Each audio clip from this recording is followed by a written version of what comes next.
बहुत समय पहले दो सेरी पीतल के बर्तन बेचने वाले व्यापारी एक गांव में पहुंचे। वे घर घर जाकर अपने बर्तन बेचते थे और बदले में पुराने बर्तन लेते थे। उनमें से एक व्यापारी ईमानदार था, जबकि दूसरा लालची और धोखेबाज था। गांव में एक गरीब वृद्धा अपनी पोती के साथ रहती थी। उनके पास एक पुरानी थाली थी जो बहुत समय से पड़ी थी। वृद्धा ने सोचा कि यह थाली अब किसी काम की नहीं है, इसलिए उन्होंने उसे व्यापारियों को देने का निश्चय किया। सबसे पहले लालची व्यापारी उनके घर आया।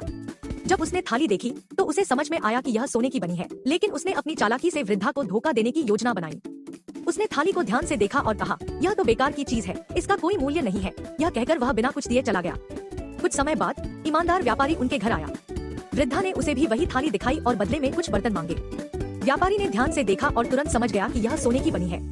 वह वृद्धा से बोला, माँ, यह तो बहुत कीमती सोने की थाली है।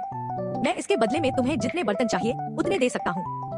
वृद्धा और उसकी पोती व्यापारी की ईमानदारी देखकर बहुत खुश हुई। उन्होंने खुशी खुशी थाली उसे दे दी और व्यापारी ने उन्हें बहुत सारे बर्तन दे दिए। जब लालची व्यापारी को इस बारे में पता चला तो वह पछताने लगा, लेकिन अब बहुत देर हो चुकी थी। ईमानदार व्यापारी अपनी ईमानदारी और सच्चाई की वजह से सोने की थाली पा चुका था। सीख, यह कहानी हमें सिखाती है कि ईमानदारी का हमेशा फल मिलता है, जबकि लालच और धोखा अंत में हमें पछताने पर मजबूर कर देता है।